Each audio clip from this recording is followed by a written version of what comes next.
वो देवता ऋषि किसी को पता नहीं, क्यों? मैं उनको पे आदि हूं। तो इस तरह भगवान के बारे में जानना, कितना बार भगवत गीता कितना क्लियर बता दिया है। कृष्ण भगवान है, कृष्ण को भक्ति करना चाहिए, भगवत गीता यही सार है। ये यदि गीता पता नहीं आदमी कैसे लगता है, जो किया अच्छा किया, जो होगा अच्छा होगा, ये गीता का सार कैसे पता है? गीता का सार ये तो है, कृष्ण भगवान है, उनको भक्ति करना चाहिए, बस ये गीता का सार है। आज हम श्लोक देखें, जो माम अजम अनादिम च वित्ति लोक महेश्वरम असंग समर्थिषु सर्वपापविमुच्य। क्या गीता का श्लोक पढ़ने से पंडित, संस्कृत पंडित होना जरूरत नहीं है, हिंदी भाषा के लगे। जो माम, मुझको, जो माम अजम, मैं जन्म नहीं लेता हूं, अनादि आदि नहीं है, च वित्ति लोक महेश्वर, लोक का महेश्वर है। तो एक कौन सा शब्द संस्कृत है, सब हिंदी लग रहा है, कितना सरल है भगवत गीता। जो माम अजम अनादिम च वित्ति लोक महेश्वर, जो जानते हैं मैं हूं, अजन्मा हूं, मैं अनादि हूं, मेरा कोई आदि नहीं है, और सारे लोक का महेश्वर हूं। असंग मूरो समर्थिषु, असंग मूरो, हम तो जाने मूरो शब्द की है, मूरो अर्थात रास्कल, मूर्ख, मूर्ख।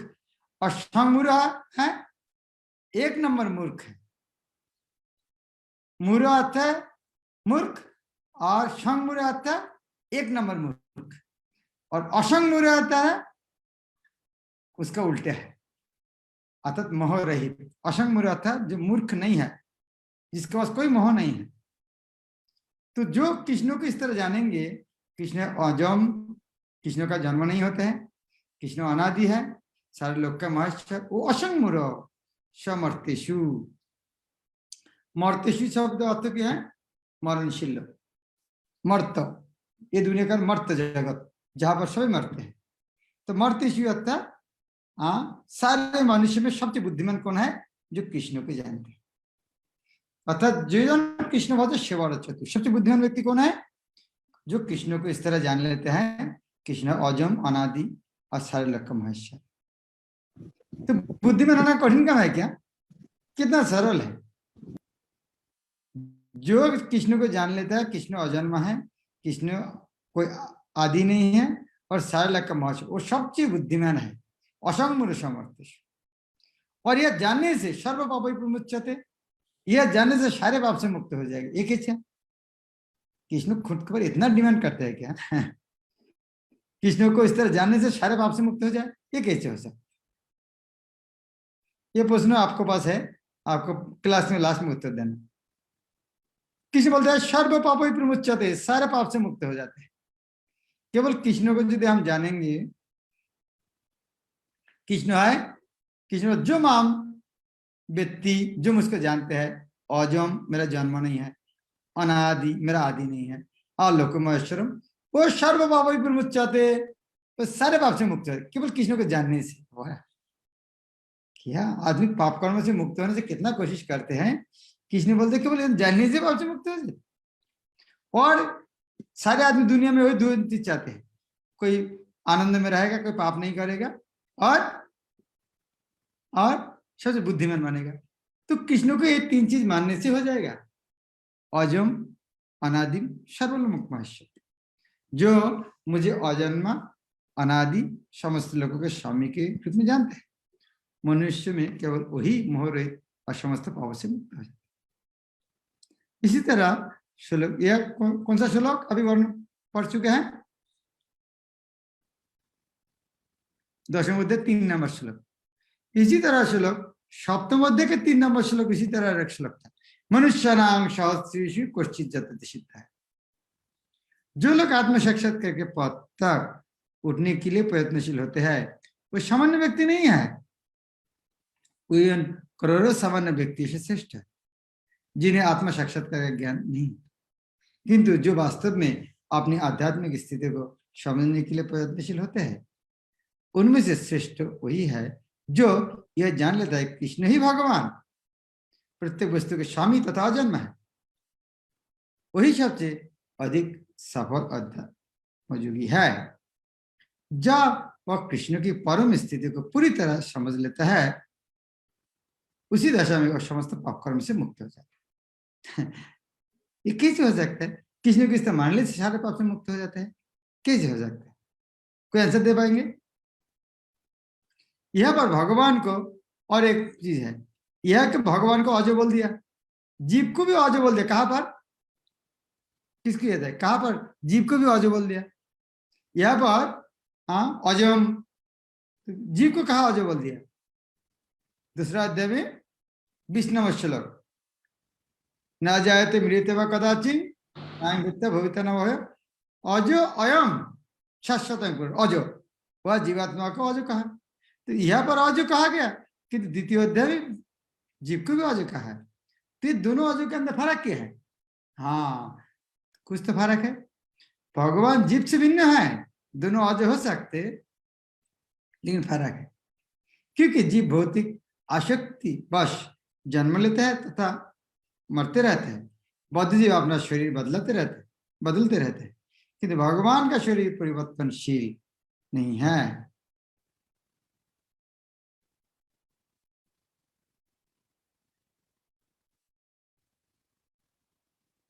जहां तक कि जब वो इस लोक में आते हैं तो भी वे उसी अजन्मा रूप में आते हैं।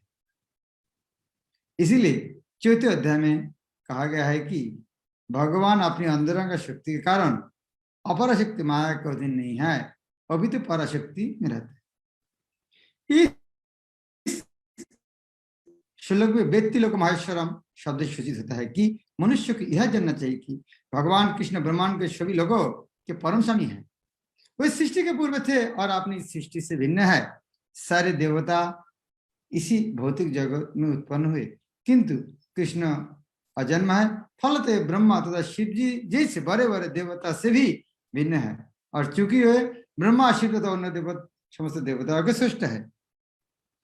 हम भागवत में पढ़ना, जंग ब्रह्मा वरुण रुद्र मूर्ति स्तनंति देव स्तव संग पद, हर शास्त्र में लिखा है ब्रह्मा शिक्षा कृष्ण को उपासना करते हैं। शिव जी भी सौंदर्य में हम क्या कहते हैं? शिव शिव को नारद प्रेम गद गद, सब एक भगवान को। अतः श्री कृष्ण उस हर वस्तु से भिन्न है जिसकी सृष्टि हुई है, और जो उन्हें इस रूप में जान लेता है वो तुरंत इस सारे पाप कर्म से मुक्त हो जाते हैं। वही बात फिर आते हैं, कृष्ण को जानने से पाप से मुक्त हो जाते हैं। मैं बार बार पूछ रहा हूं क्यों, कैसे मानते हैं? हाँ, यह इस तरह उल्टा दिखते हैं, हम समझ सकते हैं। परमेश्वर के ज्ञान प्राप्त करने के लिए मनुष्य को समस्त पाप कर्म से मुक्त होना चाहिए। या परमेश्वर को ज्ञान का प्राप्त होने के लिए समस्त पाप कर्म से मुक्त होना चाहिए। तो आप ध्यान से समझने की कोशिश कीजिए। भगवान को जानने के लिए सारे पाप से मुक्त होना चाहिए। कोई भगवान को ज्ञान मान लिया है तो पाप से मुक्त हो गया, ये परिष्कार है कि समझना कठिन हो रहा है? भगवान को जानने के लिए सारे पाप से मुक्त होना चाहिए। क्लियर ये बात? भगवान को जानने के लिए सारे पाप से मुक्त होना चाहिए, ये तो समझना कोई कठिन नहीं है। यस महाराज। लेकिन भगवान वाला मैं और मान लिया तो पूरा ज्ञान जान लिया तो सारे पाप से नहीं मुक्त हो गया क्या? कितना सिंपल है। ये समझाने के लिए प्रभुपाद को उदाहरण देते हैं। जिस तरह मान लीजिए जो ब्राह्मण के कुल में जन्म हुआ है, पुण्यात्मा है। जो चंडल के घर में जन्म हुआ वो पापी है, नहीं तो क्यों चंडल के घर में जन्म हुआ? लेकिन कोई चंडल के घर में जन्म ग्रहण करने के बाद वो हरिनाम उच्चारण कर रहा है, तो हरिनाम कौन है? वेद का मंत्र है। तो जो वेद का मंत्र उच्चारण करता है वो ब्राह्मण है। अभी चंडल घर में जन्म ग्रहण कर वेद उच्चारण कर रहा है तो ब्राह्मण बन गया। तो ब्राह्मण बन गया अर्थात क्या है? उनके सारे पूर्व जन्मों का पुण्य पाप कर्म खत्म हो गया। ये समझना कठिन है? नहीं कठिन नहीं, आप सब बहुत बुद्धिमान है। तो यहाँ भगवान को जानने से सारे पाप से मुक्त हो, जैसे कि भगवद गीता में कहा गया है कि उन्हें केवल भक्ति के द्वारा जाना जा सकता है, किसी अन्य साधन से नहीं। मनुष्य को चाहिए कि कृष्ण को सामान्य मनुष्य ना समझे, जैसे कि पहले कहा जा चुका है, केवल मूर्ख व्यक्ति ही उन्हें एक सामान्य मनुष्य मानता है। इसे यह भिन्न प्रकार से कहा गया है। जो व्यक्ति मूर्ख नहीं है, जो भगवान के स्वरूप को ठीक से समझ सकता है, वो समस्त पाप कर्म से मुक्त है। यदि कृष्ण देव के पुत्र में विख्यात है, तो फिर वो अजन्मा कैसे हो सकते? देव के पुत्र है तो फिर कृष्ण भगवान कैसे? हाँ, कृष्ण के अध्यक्षता में जो भी कर्म किया जाता है वह दिव्य है, वह शुभ या अशुभ फल से दूषित नहीं होता। इस जगत में शुभ या अशुभ वस्तु का बोध बहुत कुछ मनोधर्म है।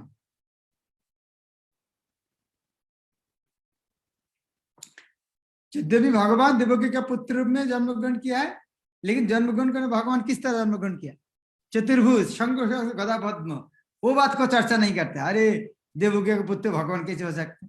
लेकिन ये बात चर्चा नहीं करते हैं, जन्म ग्रहण के समय उनका हाथ में शंख चक्र गदा पद्म थे और शरीर में काबरा भी था, वो चर्चा नहीं करते। उसके बाद पूर्वाद एक बहुत पावरफुल स्टेटमेंट देते हैं, यह समझना बहुत जरूरी है। कृष्ण की अध्यक्षता में जो भी काम किया जाता है वह शुभ अशुभ फल से दूषित नहीं होता। कैसे? क्योंकि इस जगत में शुभ अशुभ वस्तु का बहुत सब कुछ मनोधर्म है। क्योंकि ये जगत तो कुछ भी शुभ नहीं है, इस जगत में कुछ भी शुभ नहीं, इसको शुभ अशुभ धारणा करना है तो मनोधर्म है। प्रत्येक वस्तु अशुभ है क्योंकि प्रकृति स्वयं अशुभ है। हम इसे शुभ मानने की कल्पना मात्र करते हैं। वास्तविक मंगल तो पूर्ण भक्ति और सेवा भाव से युक्त कृष्ण भवना पर ही निर्भर करता है। अतः यदि हम तनिक भी चाहते हैं कि हमारे कर्म शुभ हो, तो हमें परमेश्वर की आज्ञा से कर्म करना होगा। ऐसी आज्ञा श्रीमद् भागवत तथा भगवद गीता जैसे शास्त्र से या प्रामाणिक गुरु से प्राप्त की जा सकती है। क्योंकि गुरु भगवान का प्रतिनिधि होते हैं, अतः उसकी आज्ञा प्रत्यक्षतः परमेश्वर की आज्ञा होती है। गुरु, साधु तथा शास्त्र एक ही प्रकार से आज्ञा देते हैं। इन तीनों शास्त्रों में तीनों स्रोतों में कोई विरोध नहीं होता। इस प्रकार से किए गए सारे कार्य इस जगत के शुभ अशुभ कर्मफल से मुक्त होते हैं। कर्म संपन्न करते हुए भक्तों की दिव्य मनोवृत्ति वैराग्य की होती है, जिसे संन्यास कहते हैं। जैसे कि भगवद गीता 6वें अध्याय के प्रथम श्लोक में कहा गया है कि जो भगवान का आदेश मानकर कोई कर्तव्य करता है और जो अपने कर्मफल की शरण ग्रहण नहीं करता, अनाश्रित कर्मफल, वही असली सन्यासी। जो भगवान के निर्देश अनुसार कर्म करता है वास्तव में सन्यासी तथा जोगी वही है। तो सन्यासी या छद्म जोगी के वेश में रहने वाला व्यक्ति नहीं है। इसको बोलने के बाद दो विख्यात श्लोक आता है। मैं नहीं बोलूंगा ये श्लोक क्यों, कल आपको उत्तर देना है क्यों इस तरह श्लोक आ रहा है। बुद्धि ज्ञान असंगमो क्षमा सत्यं दमो शमो सुखं दुखं भव भयं च अभयं अहिंसा समता तुष्टि तपोदानं जशो जशो भवन्ति भाव भूतानां मत्तव पृथग्विधा। बुद्धि, ज्ञान, संशय तथा मोह से मुक्ति, क्षमा भाव, सत्यता, इंद्र निग्रह, मनोनिग्रह, सुख तथा दुख, जन्म मृत्यु, भय अभय, अहिंसा समता तुष्टि तप दान जश तथा अपजश, जीवों के विविध गुण मेरे ही द्वारा उत्पन्न है। तो ये एक एक शब्द को प्रभुपाद ने तात्पर्य व्याख्या की। ये दो शब्द बहुत बार आएगा, दम और शम, इस दो शब्द किया है। भगवत गीता 18 अध्याय में फिर इसको व्याख्या कर। कभी कभी उल्टा पल्टा हो सकते, थोड़ा ध्यान से एक बार सुना तो जीवन में कोई बोलेगा नहीं। दम शब्द है इंद्रियों का दमन और शम तथा मन का दमन। शम और दम शब्द होता है मन का दमन करना का है शम और इंद्रियों का दमन करना है दम। दूसरे शब्द में बोल सकते बहिर्ंद्रिय संयम को दम और अंतर इंद्रिय संयम को बोला है शम। मन है अंतर इंद्रिय, बाकी सब बहिर्ंद्रिय। बहिर्ंद्रिय को दमन करना है दमन और मन मन को दमन करना है, अंतरिंद्रिय इसको बोलते हैं शम। तो ये जो जीव के अच्छे या बुरे गुण कृष्ण द्वारा उत्पन्न है और यहाँ पर उनका वर्णन किया गया है। हर एक एक बुद्धि और ज्ञान के अंदर फर्क क्या है? बुद्धि का अर्थ है निरखिर विवेक करने वाली शक्ति, और ज्ञान का अर्थ आत्मा तथा पदार्थ जानने। मेरा लग रहा है एक परिष्कार है आप लोगों को बस। Intelligence is refer to the power of analysing things in proper perspective. उसके बाद है बुद्धि, और knowledge refers to the understanding what is spirit and what is matter. अभी विश्वविद्यालय में जो ज्ञान देते हैं वो ज्ञान है क्या? नहीं, विश्वविद्यालय में जो ज्ञान देता है वो उसको ज्ञान नहीं कहते। विश्वविद्यालय शिक्षा से प्राप्त हो सामान्य ज्ञान, मतलब पदार्थों से संबंधित है, यह इसे ज्ञान नहीं स्वीकार किया जाता। ज्ञान का तो आत्मा और अनात्म वस्तु, भौतिक वस्तु का फल।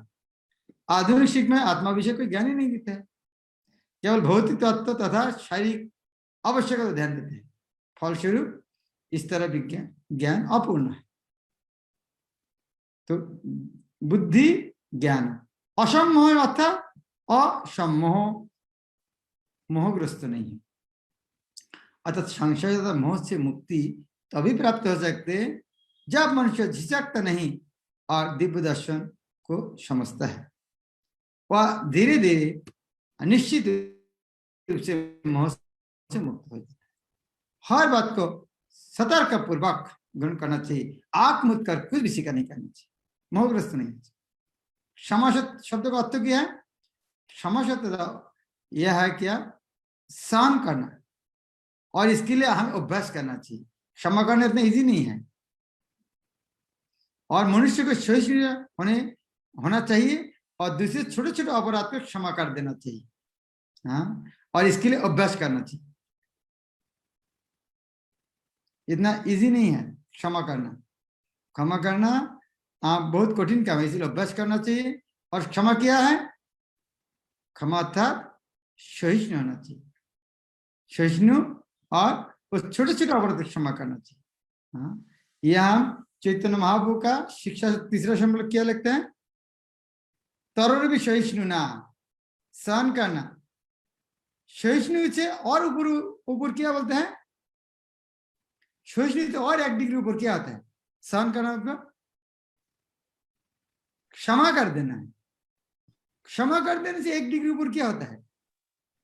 प्रेम करना। Very good. इसका 3 स्टेज है। फॉरगेट, फॉरगिव और गिव। सो फॉरगेट, ठीक है, सहन कर, फॉरगेट।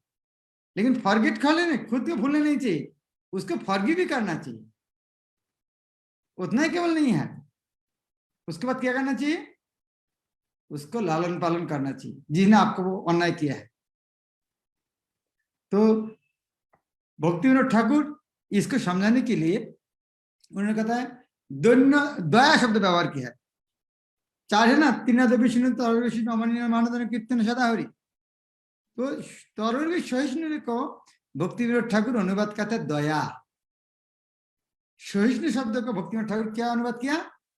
दया। क्योंकि सहिष्णुता को डिग्री ऊपर जब आता है उसको दया बोलते हैं। उन्होंने लिखते हैं दैन्य दया अन्य मान प्रतिष्ठा वर्जन चारि गुणी गुणी होई करह कीर्तन। ये तीर्णदेवी को भक्ति ठाकुर लिखते हैं दैन्य दया अन्य मान प्रतिष्ठा वर्जन, ये 4 गुण में गुणान्वित होगा तभी निरंतर परिणाम कर सकते। नेक्स्ट पॉइंट है सत्यम। सत्य अर्थ क्या है? सत्य, बहुत आदमी सत्य का अलग अलग देते हैं। चाणक्य पंडित का उपदेश में क्या आता है? मेरे पिताजी बचपन में वो बहुत कोट करते थे। सत्यम ब्रुयात प्रियम ब्रुयात माँ ब्रुयात सत्यम अप्रियम। इस तरह नीति श्लोक में इस तरह आते हैं, सत्य बोलना चाहिए, सत्यम ब्रुयात प्रियम ब्रुयात, प्रिय बात बोलना चाहिए। माँ प्रियम, माँ ब्रुयात सत्यम अप्रियम, जो सत्य अप्रिय है उसको बोलना नहीं चाहिए। लेकिन प्रभुपाद ने उसको मना कर दिया, वो सत्य नहीं है। प्रभुपाद ने स्टेट कहा दिया, नहीं, सत्य तो सत्य है। सत्य का अर्थ है कि तथ्य को सही रूप में अन्यों के लाभ के लिए प्रस्तुत किया जाए। तथ्य को तोड़ना मोड़ना नहीं चाहिए। सामाजिक प्रथा के अनुसार कहा जाता है कि वही सत्य बोलना चाहिए जो अन्यों के प्रिय लगे, किंतु यह सत्य नहीं है। सत्य को सही सही रूप में बोलना चाहिए, जिससे दूसरे लोग समझ सके कि सच्चाई किया है। यदि कोई मनुष्य चोर है तो बोलना चाहिए वो चोर है, तो दूसरा आदमी सावधान रहेगा वो चोर है। यदि भी सत्य कभी कभी अप्रिय होता है, किंतु सत्य कहने में संकोच नहीं करना चाहिए।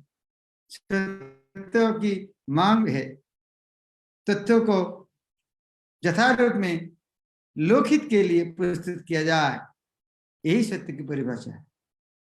दम और सम शब्द हम व्याख्या किया है। दम का अर्थ इंद्रियों को व्यर्थों की विषय भोग में नहीं लगाए। इंद्रियों को समुचित आवश्यकता की पूर्ति का निषेध नहीं है, किंतु अनावश्यक इंद्रिय भोग आध्यात्मिक उन्नति के बाधक है। फलतः इंद्रियों को अनावश्यक उपयोग पर नियंत्रण रखना चाहिए। शम क्या है? मन पर भी अनावश्यक विचारों के विरुद्ध संयम रखना चाहिए, इसको शम कहते हैं। मनुष्य को चाहिए कि धन अर्जन के चिंतन में ही सारा समय न गो, वह चिंतन शक्ति का दुरुपयोग है। मन को उपयोग मनुष्य को मूल आवश्यकता को समझने के लिए किया जाना चाहिए और उसी प्रमाण पूर्वक प्रस्तुत करना चाहिए। शास्त्र मर्मज्ञ साधु पुरुष गुरु तथा महान विचारक की संगति में रहकर विचार शक्ति की विकास करना चाहिए। जिस प्रकार से कृष्ण भगवान के आध्यात्मिक ज्ञान में अनुशीलन में सुविधा हो वही सुखम है। सुख का शब्द संज्ञा अलग अलग आदमी देते हैं, लेकिन यह प्रभुपाद सुख का संज्ञा किया जाता है कृष्ण भगवान में आध्यात्मिक ज्ञान के अनुशीलन में सुविधा हो वही सुखम है। और दुखम क्या है?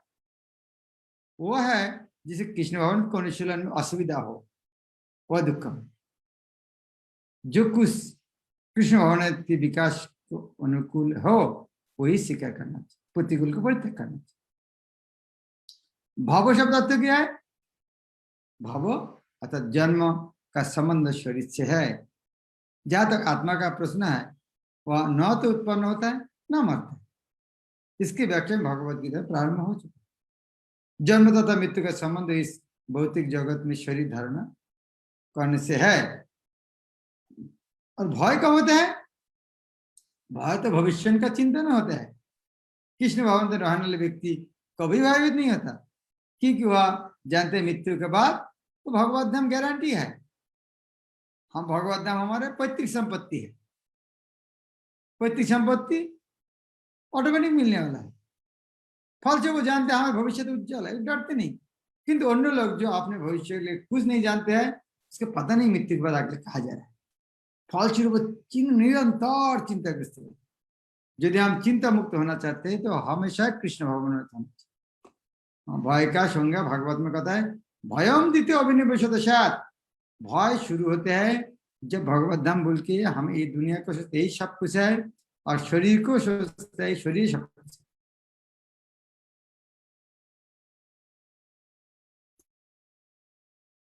हाँ,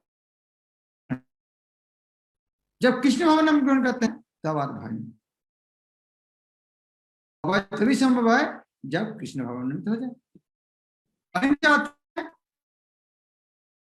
है अर्थात अन्य को कष्ट ना पहुंचा जाए। भौतिक कार्य अनेक अनेक राजनीतिज्ञों, समाज शास्त्रियों, परोपकारियों आदि द्वारा करते हैं, उनके परिणाम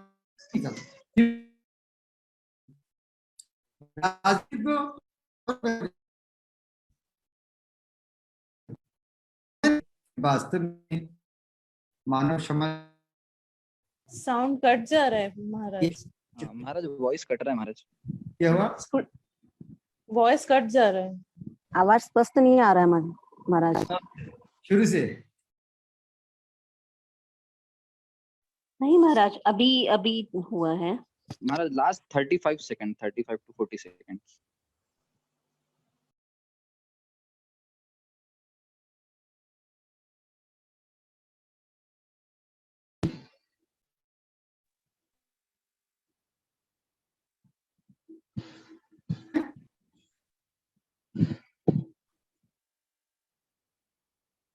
अब साउंड ठीक है? यस महाराज। यस महाराज। तो हम सब कर रहे हैं अहिंसा। हिंसा तो हिंसा नहीं करनी। तो पूर्व कहते हैं ये तो सभी बोलते हैं हम अहिंसा हैं, लेकिन इस तरह राजनीति को समस्या तो परोपकार, लेकिन वास्तव में जानते ही नहीं असली उपकार क्या है। अहिंसा का अर्थ है कि मनुष्य को इस प्रकार से प्रशिक्षित किया जाए कि उस मानव देह का पूरा पूरा उपयोग हो सके। मानव देह आत्म साक्षात्कार के हेतु मिली है, और तो ऐसी कोई संस्था या संघ जिससे उद्देश्य के पूर्ति में प्रोत्साहित न हो, मानव देह के प्रति हिंसा करने वाला है, जिससे मनुष्य के भावी आध्यात्मिक सुख में वृद्धि हो, वही अहिंसा। अर्थात अहिंसा आता है किसी को प्रगति में नहीं रुकना। प्रगति दूसरा जगह और क्लियरली बताता है, कृष्ण भक्ति प्रचार नहीं करना है हिंसा है। कैसे कृष्ण भक्ति प्रचार नहीं करना हिंसा कैसे? मान लीजिए आज आपका शहर में अनाउंसमेंट हुआ है, आप कहाँ पर, ठीक है, कलेक्टर ऑफिस में आईडी कार्ड लेके जाएंगे, सबको 2 किलो सोना और 1 करोड़ रुपया दिया जाएगा। आप ये खबर आपका आस पड़ोस को नहीं बताया, एक खबर है कुछ फ्रेंड को टेलीफोन लगा, 2-4 आदमी को बताया नहीं, जिसको ये खबर बताया नहीं कि उसके ऊपर हिंसा नहीं किया। आपको सुबह जब आपको घर में शाम को पूरे सामान लेके रहे, सोना पैसा लेके रहे, पड़ोसी कोई आया, भाई कहाँ से आया, बोले नहीं सबको दिया। अरे आप सबको टेलीफोन लगाया, हमको आपको टेलीफोन नहीं, हम क्या आपको शत्रु है क्या? ये खबर नहीं देना है शत्रुता है, देश करना है। तो उसी तरह कृष्ण भक्ति प्रचार नहीं करना है, देश करना है। तो यदि कोई कृष्ण भक्ति नहीं प्रचार कर रहा है, वो हिंसा कर रहा है। दूसरा शब्द समता। समता शब्द अर्थ क्या है? समता अर्थात राग और देश, आसक्ति, राग आसक्ति और विद्वेष, ये दोनों से मुक्ति। ना समता का अर्थात ना आसक्त होना चाहिए कोई जगह, ना देश नहीं करना चाहिए। न तो अत्यधिक आसक्ति अच्छा होता है, न अत्यधिक देश। इस भौतिक जगत को राग देश को संपन्न करने में अनुकूल हो उसे ग्रहण करे, और जो प्रतिकूल हो उसका त्याग करे। यही समता है। कृष्ण भगवान में युक्त व्यक्ति को न तो कुछ ग्रहण करना होता है, न त्याग करना। उसी तो कृष्ण भगवान संपन्न करने में उसकी उपयोगिता से प्रयोजन रहता है। तुष्टि शब्द अर्थ क्या है? तुष्टि शब्द अर्थ संतुष्ट। संतुष्ट तुष्टि का अर्थ मनुष्य को चाहिए अनावश्यक कार्य करके अधिक अधिक वस्तु एकत्र करने के लिए उत्सुक ना रहे। जहां जो कुछ है वहां से संतुष्ट रहना, उसका तुष्टि है। उसी ना तो ईश्वर की कृपा से ईश्वर की कृपा से जो प्राप्त हो जाए उसी से प्रसन्न होना चाहिए। तपस शब्द का अर्थ क्या है? तपस शब्द का तपस्या। तपस्या शब्द अर्थ क्या है? तपस्या शब्द अर्थ है वेदों में निर्दिष्ट जो विधि निषेध पालन करना है। हो सकता है थोड़ा कष्ट है, फिर करना चाहिए। जिससे सुबह सुबह उठना, स्नान करना, हाँ कष्ट हो सकता है, लेकिन इच्छा करके कष्ट स्वीकार करना चाहिए। इसके और तपस्या करना। इसी प्रकार मास में कुछ दिन उपवास करना विधान है, वो भी तपस्या। लेकिन कोई कोई व्यक्ति मन मन ढंग से उपवास करते हैं कि जो खाने बोलते हैं नहीं नहीं मेरे तो आज बुधवार चल रहा है, क्या बुधवार, क्या मैं बुधवार फास्टिंग करता। तो भगवत गीता में षोडश अध्याय इस तरह तपस्या को और तामसिक तपस्या का मन मन ढंग से कुछ नहीं करना। शास्त्र में जो लिखा है वही कर, उसका तपस्या कर। दान किसको कहते हैं? जहां तक दान का संबंध है, मनुष्य को चाहिए कि अपनी आय के 50% किसी शुभ कार्य में लगे। इसका दान में जितना इनकम होता है 50% शुभ कार्य में। शुभ कार्य आदत क्या है? कृष्ण भवनामृतांजलि। और शास्त्र में लगा है ब्राह्मण को दान दिया जाए, क्योंकि ब्राह्मण हमेशा किसके लिए नियोजित है? ब्रह्म जिज्ञासा वेदांत अध्ययन में है, इसीलिए ब्राह्मण को दान। ब्रह्म जानाति थी ब्राह्मण। लेकिन वैदिक साहित्य में सन्यासियों को भी दान दिए जाने का आदेश दिया। सन्यासी दार दार जाकर भीख मांगते हैं, कोई धनोपार्जन के लिए नहीं, अभी तो प्रचारार्थ ऐसे करते हैं। कोई दार दार जाकर गृहस्थों को अज्ञान की निद्रा से जगाते हैं। क्योंकि गृहस्थ गृह कार्य में व्यस्त रहते हैं, रहने के कारण अपने जीवन के वास्तविक उद्देश्य को, कृष्ण भगवान को जगाने को भूले रहते हैं। अतः वह सन्यासियों का कर्तव्य है कि वे भिखारी बनकर गृहस्थ के पास जाए और कृष्ण भावना भावित होने के लिए उन्हें प्रोत्साहित करे। वेद का कथन है कि मनुष्य जागे और मानव जीवन में जो प्राप्त हुआ है उसे प्राप्त करे। सन्यासी द्वारा यह ज्ञान तथा विधि वितरित की जाती है। अतः सन्यासी को, ब्राह्मणों को तथा इसी प्रकार के उत्तम कार्यों के लिए दान देना चाहिए, किसी सनक के कारण नहीं। जश शब्द जानते हैं? भगवान चैतन्य के अनुसार जश क्या होता है, किसको जश बोलते हैं? हाँ, चैतन्य महाप्रभु के सिद्धांत अनुसार मनुष्य का प्रसिद्धि जश कैसे होता है? जब मान भक्तों के रूप में जाना जाते हैं, वह सबसे बड़ा जश है। कीर्तिर मध्य कौन बड़ कीर्ति? कृष्ण भक्त बोलिया जाए হয় যায় कीर्ति। सबसे बड़ा डिग्री क्या है? सबसे बड़ा डिग्री है कृष्ण भक्त। यह वास्तविक जश। यदि कोई कृष्ण भावना में थे महान मानता है तो और विख्यात होता है, तो वही वास्तव में प्रसिद्ध है। जिसे ऐसे जश प्राप्त नहीं हो वो अप्रसिद्ध है।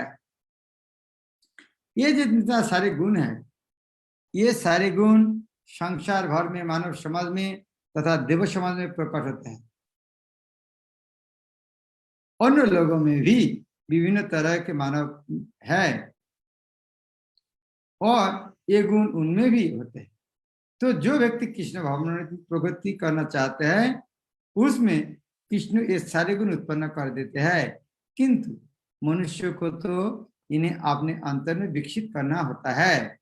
जो व्यक्ति भगवान की सेवा में लग जाता है, वह भगवान की योजना के अनुसार इन सारे गुणों को विकसित कर लेता है। हम जो कुछ भी अच्छा या बुरा देखते हैं, उसका मूल श्री कृष्ण है। इस संसार में कोई भी ऐसी वस्तु नहीं जो कृष्ण में स्थित न हो। यही ज्ञान है।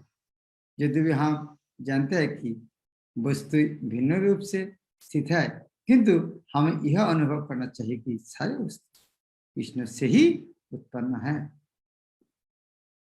कितना सुंदर है भगवद गीता में, कितना सुंदर सुंदर बात है। वो बात कितना बढ़िया तात्पर्य। हरे कृष्णा।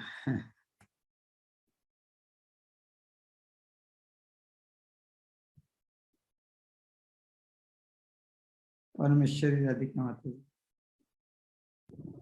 हरे कृष्णा महाराज, दंडवत प्रणाम महाराज। जैसा कि ये 3rd नंबर श्लोक के परपट में लिखा है कि प्रकृति स्वयं ही अशुभ है। सो भगवान से एक तो ये कहा जा रहा है कि जो भी भगवान की अध्यक्षता में कर्म होते हैं वे दिव्य होते हैं, मीन्स अशुभ नहीं होते। सो फिर अगर प्रकृति भी तो भगवान से ही प्रकट हुई है, तो वो अशुभ कैसे है? इसको कैसे समझा जाए इस बात को? हाँ, ये अशुभ एक तरीके से वो तो अशुभ है नहीं, और एक विचार से हाँ जिस तरह निरपेक्ष दृष्टि में देखेंगे, शरीर के सभी तो मूल्यवान अंश है, लेकिन आपका सर और पेट दूसरे का अंदर तो फर्क तो है। सर आपका प्रिय है, पैर आपका प्रिय है, लेकिन दोनों का जो दोनों बहुत प्रिय है शरीर, लेकिन निरपेक्ष दृष्टि में पैर से ज्यादा इंपॉर्टेंट है सर। उसी तरह यद्यपि भगवान से उत्पन्न सब कुछ सब चिन्मय है, लेकिन ये प्रकृति भगवान का बहिरंग शक्ति है।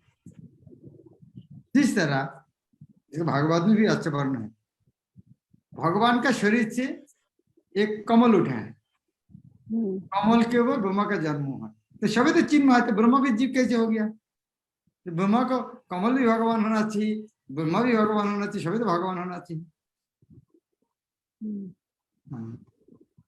ये भगवान, ये भौतिक जगत उनका भिन्न शक्ति, भिन्न शक्ति। जिस तरह और एक बड़े आदमी है, उन्हें कंपनी चलाते हैं, लेकिन कंपनी को आदमी पैसा से चलाता है, लेकिन घर को खुद नहीं चलाते हैं। तो घर चलाना और कंपनी चलाने की होता है क्या? नहीं, नहीं, कुछ फर्क तो है नहीं। उनके तो है पैसा, उनके कंपनी है, नहीं उनके कंपनी है, उनका पैसा है, कंपनी चलाता है, घर चलाना एक नहीं होता।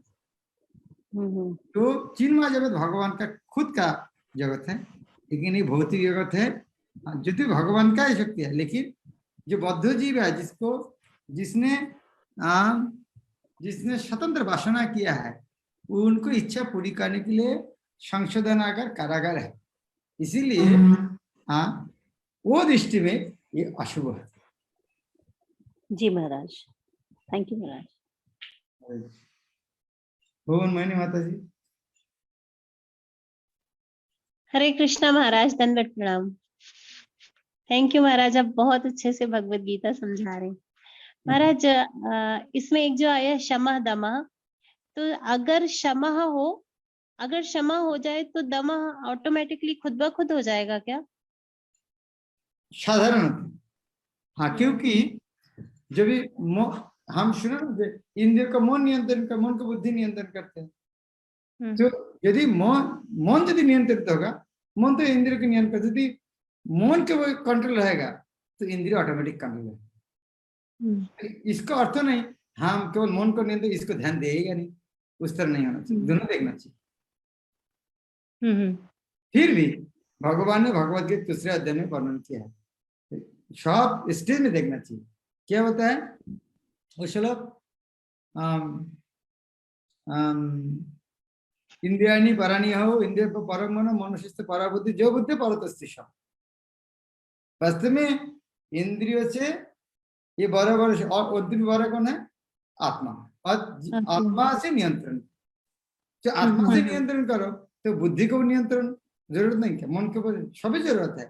लेकिन अल्टीमेटली यदि हम समझ पाएंगे हम कृष्ण का नित्य दास है, उस रूप में करेंगे तो ऑटोमेटिक साफ हो जाए। फिर भी अलग अलग रूप में नियंत्रण करने के लिए भी निर्देश दिया गया है। तो महाराज जैसे ना हम बोलते हैं जैसे कुछ खाने की इच्छा है, हाँ मान लीजिए गुलाब जामुन खाने की इच्छा है, तो वो तो मन से उत्पन्न हो रही होती है ना इच्छा, मतलब वो जिह्वा की इच्छा होती है या वो मन की इच्छा होती है? वो मन का इच्छा होता है, और जिह्वा में जब लग जाते हैं तो जिह्वा नहीं छोड़ना चाहता, तो वो जिह्वा होते हैं। क्योंकि जिह्वा को पता नहीं है आपने गुलाब जामुन बना, जिह्वा का कैसे पता चला? किसने हमको कान में सुने था, कान में मन को बता दिया अरे वो मुख ने गुलाब जामुन बना, तो जब वो गुलाब जामुन जिह्वा में लग गया, जिह्वा बोलना और दूसरा चाहिए, तो वो जिह्वा है। अच्छा, मतलब पहले हमेशा मन कार्य करता है किसी ना किसी इंद्रिय से सुन के। हाँ, मन तो सब काम का लीडर है। मन यदि नहीं रहेगा, आंख रहते हुए देखेगा नहीं, मन ब्रेन स्ट्रोक हो जाएगा, आंख देख रहा है लेकिन नहीं देखते हैं, कान है सुनते नहीं, क्योंकि मन उनको नियंत्रण कर रहा है।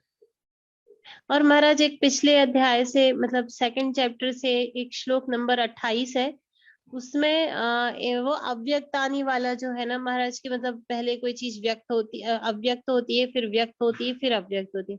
उसके तात्पर्य में प्रभुपाद ने लिखा है कि आकाश से वायु, वायु से अग्नि, अग्नि से जल और जल से पृथ्वी व्यक्त होते हैं।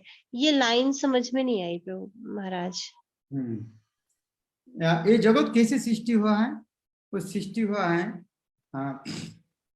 पहले शब्द से वायु, वायु से अग्नि, अग्नि से जल और जल से मिट्टी सृष्टि। समझ ठीक है, हम उल्टा करके देखेंगे, समझ में थोड़ा आएगा। मिट्टी शब्द अर्थ क्या है? कठिन पदार्थ। बर्फ क्या है? कठोर पदार्थ। बर्फ है कठिन, मिट्टी। तो बर्फ कहाँ से है? पानी से है। तो तरल से कठिन हो सकते कि नहीं हो सकते? पानी कहाँ से है? पानी कहाँ से है?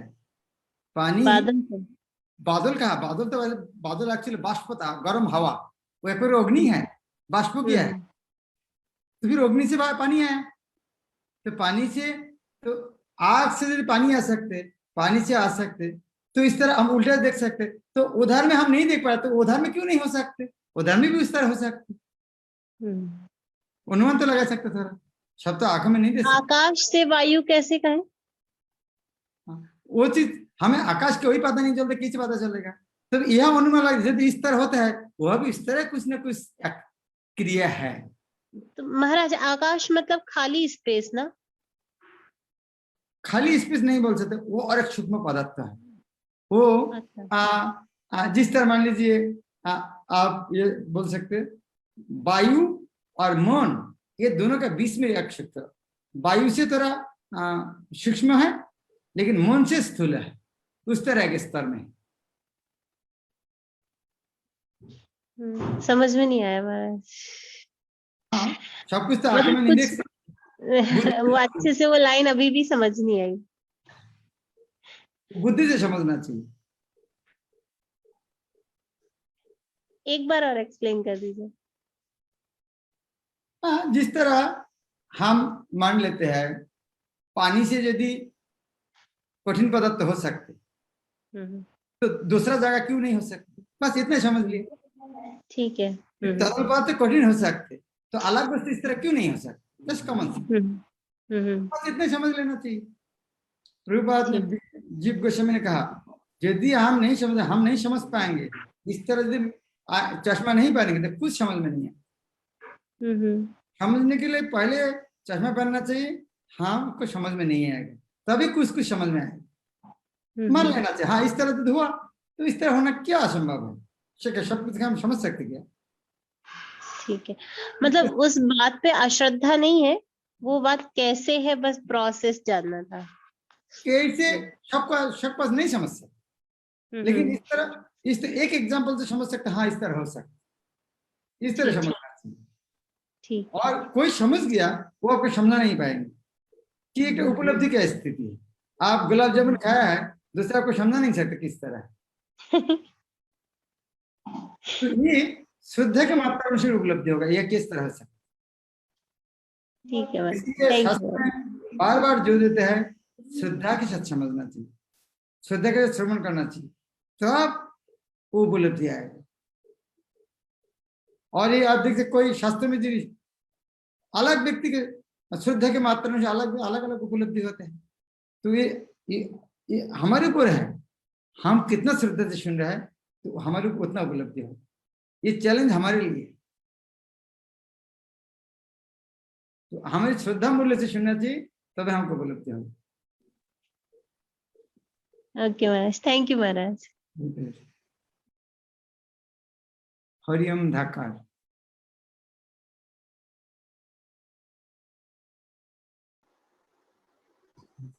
हरे कृष्ण महाराज, दंडवत प्रणाम। हरे कृष्ण महाराज, स्टार्टिंग में लेक्चर के स्टार्टिंग आपने एक उदाहरण कोट किया था कि जैसे कोई व्यक्ति है जिसका जन्म जो है चांडाल फैमिली में हुआ है, वो हरिनाम कर रहा है, इसका मतलब उसके जो पाप हैं वो कट गए हैं। तो जैसे कि अभी हम थोड़ा बहुत हरिनाम कर पा रहे हैं, तो क्या हम समझे हमारे पाप कट गए? हाँ, ये समझना चाहिए। मेरा तो होगा नहीं है, लेकिन दूसरा आदमी को हो रहा है। क्योंकि हमें उतना श्रद्धा से तो नहीं कर रहा है, दूसरा आदमी बहुत श्रद्धा से कर रहा है, ये उनके लिए एप्लीकेबल है, हमारे लिए नहीं है कि हम तो उतना श्रद्धा से नहीं कर रहे हैं। श्योर महाराज, तो जब तक श्रद्धा से नहीं होगा तब तक समझे कि अभी नहीं हुआ है पूरा। हाँ, जिन्हें श्रद्धा से कर रहा है वो उनके लिए एप्लीकेबल है, हमारे लिए नहीं। श्योर महाराज, थैंक यू सो मच महाराज, धन्यवाद प्रणाम। मुकुंद महाराज,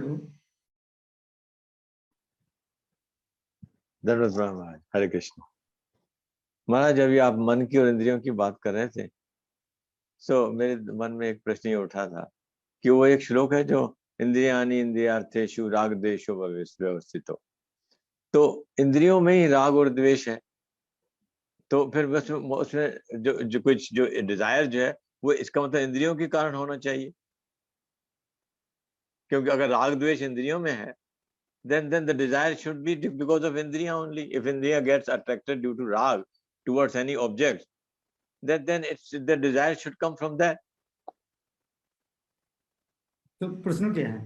प्रश्न ये है कि अब मन की अपन बात कर रहे थे ना कि मन ऐसा कहता है, then we get attracted towards something, तो इट इज ड्यू टू मन और इट इज ड्यू टू इंद्रिय। हाँ, इंद्रिय तो इच्छा नहीं कर सकते यदि इंद्रिय मन के साथ युक्त तो नहीं होता है ना। ये जिस तरह घोड़ा चलते हैं, लेकिन घोड़ा यदि लगाम से बांधा तो वो कुछ नहीं कर पाएगा। इस तरह हम जब बोले पढ़ते हैं तो मन देकर पढ़ते हैं, लेकिन मन उधर में नहीं आएगा तो पढ़ा नहीं होता। हाँ, दैट्स करेक्ट, बिल्कुल ठीक बात है। पर मन का अटैच होना जरूरी है। पर राग द्वेष में जो अगर इंद्रियों में है तो फिर उस मन से कनेक्ट होगा नहीं ना उसका, फिर मन डिजायर ही नहीं करेगा, उसका मतलब उसका उस चीज का, क्योंकि अगर राग नहीं है तो मन को डिजायर भी नहीं होगा। और अभी यदि उच्चतर विचार करने के थे आत्मा नहीं रहेगा तो मन की इच्छा होगा, इंद्रिय की इच्छा होगा। That's correct. समस्या तो ऊपर से है कि आत्मा है इसीलिए सब क्रियाशील है। आत्मा नहीं रहेगा तो आपका प्रश्न है मन है इसीलिए इंद्रिय नहीं कर रहा है, लेकिन आप और ऊपर चले जाइए, यदि आत्मा नहीं रहेगा तो मन का इच्छा कहाँ, इंद्रिय इच्छा कहाँ से आएगा? तो सब क्रियाशील होते हैं आत्मा का अवस्थान के कारण, और आत्मा को ये लोग बाकी इंद्रिय उनका दुरुपयोग करते हैं उसके क्षमता। राइट।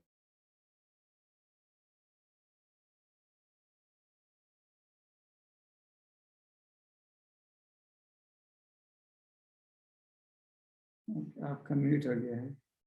जादवेंद्र कृष्ण को हरे कृष्ण हरे कृष्ण महाराज। महाराज अभी आप बता रहे थे कि हाँ, कि जैसे कुछ भी हम शास्त्रों से सुनते हैं तो उसके लिए श्रद्धा होना चाहिए। तो श्रद्धा से सुनते हैं तो हमको सही से चीजें समझ में आती हैं। तो महाराज की जैसे हम कुछ चीज श्रद्धा से सुन रहे हैं तो मतलब मेरे साथ ऐसा होता है कि कुछ सुन रहे हो बीच में कुछ मतलब ऐसे हमें मतलब डाउट हुआ कि ये चीज सही नहीं है, बट फिर आ जाता है कि बिकॉज फेथफुली सुन रहे कि नहीं स्क्रिप्चर्स में दैट मीन ये सही तो है ना, तो उसको एज इट इज मान लेना चाहिए। जैसे बोलते हैं ना कि वैदिक इंजंक्शंस, तो महाराज ऐसे मान लेना ये कहाँ तक सही है, या फिर मतलब वी शुड क्रॉस क्वेश्चन, ऐसा मतलब कि मेरे को थोड़ा इस पे अंडरस्टैंडिंग चाहिए। देखो, मान लेना तो चाहिए, हर जगह तो प्रश्न नहीं कर सकते। मेरा पिता जी पीता है उसको मान लेगा क्या? रिसर्च करेंगे क्या लग रहा है? तो कहाँ तक विश्वास करेंगे? मेरा पिता है, कहाँ तक विश्वास करेंगे? बताओ, कहाँ तक विश्वास करेंगे? कि हमारा माँ बोल दिया उसके बाद मानना चाहिए क्या? पूरा जीवन एक फालतू आदमी को पिता बोले स्वीकार करेंगे माँ का बात में? कहाँ तक विश्वास करेंगे? इतना तो विश्वास होना चाहिए माँ आपको झूठ बोलेगी, और इसीलिए माँ का बात को मानना चाहिए। तो उसी तरह इतना विश्वास होना चाहिए शास्त्र में कोई झूठ नहीं बोलता है, इसलिए हमको समझ में नहीं आता तो मानना चाहिए, वहां तक विश्वास करना चाहिए। और यह होते हैं श्रद्धावान व्यक्ति का संगति से होते हैं, जिसको ज्यादा श्रद्धा है। देखिए ये बात को आप बोले कहाँ तक माने? गुरु महाराज से मान लिया बात को, प्रभुपाद से मान लिया, चैतन्य में मान लिया था। यदि गुरु महाराज प्रभुपाद चैतन्य स्वरूप से मान लिया था, हम कौन रास्कल है हमको उसके ऊपर डाउट आ रहा है? इतना अहंकार है जो न गुरु महाराज समझा नहीं, प्रभुपाद समझा नहीं, स्वरूप समझा नहीं, चैतन्य समझा नहीं, हम तरह बहुत बड़ा व्यक्ति है। गाली देना चाहिए खुद को, तुम इतना अहंकारी हो। चैतन्य महाप्रभु स्वीकार किया, प्रभुपाद स्वीकार, तुमको स्वीकार करना समस्या क्या है? ठीक है, यदि गलत होगा उन्होंने स्वीकार करना, उसका तो लॉस नहीं होगा, तुम्हारे लॉस भी नहीं होगा, स्वीकार करो ना, समस्या क्या है? इस तरह गाली देना चाहिए खुद को। तुम इतना अहंकारी हो गया है, महाप्रभु स्वीकार कर ला, प्रभुपाद स्वीकार कर ला, तुमको इतना अहंकारी समझ रहे हो, तुमको स्वीकार करना मुश्किल हो रहा है। तो झूठ भी होगा, उनका तो लॉस है, कुछ हुआ नहीं, स्वीकार करने से तुमको भी नहीं होगा, तो स्वीकार करो। इस तरह मन को समझाना चाहिए। यहाँ तक स्वीकार करना चाहिए। तो पूछना कहाँ तक? यहाँ तक। ठीक है, कॉल हेवी हो गया answer. Okay, Ajay last comment. Hare Krishna महाराज, दंडवत प्रणाम महाराज। अमेजिंग आंसर महाराज, पूर्ण प्रश्न पूर्ण उत्तर। महाराज मेरा ये एक छोटा सा शेयरिंग था महाराज। तो सबसे फर्स्ट क्वेश्चन जिसमें माता जी ने पूछा था कि प्रकृति अशुभ कैसे है, तो एक बार आप कुछ चर्चा कर रहे थे, तब आप ये बता रहे थे कि एक्चुअली भगवान ने या मतलब माया देवी ने सृष्टि की रचना ही इसलिए की है कि हम भगवान को भूल जाएं। तो उस संदर्भ में इसको देखना चाहिए महाराज, उस तरह से ये अशुभ है, और अगर इसमें हम कृष्ण को स्मरण कर पाए तो फिर ये शुभ है, लाइक दैट। हाँ, क्योंकि ये राइट, क्योंकि ये दुनिया कृष्ण को भुलाने के लिए है, ये सारे आयोजन। उपनिषद में ये अशुभ है, that is why it is अशुभ, लाइक दैट। थैंक यू महाराज। हरे कृष्ण। श्रील प्रभुपाद की जय। स्वामी गौर भक्त कृष्ण महाराज दंडवत कृष्णा महाराज दंडवत प्रणाम। कृष्णा महाराज दंडवत प्रणाम। कृष्णा महाराज प्रणाम।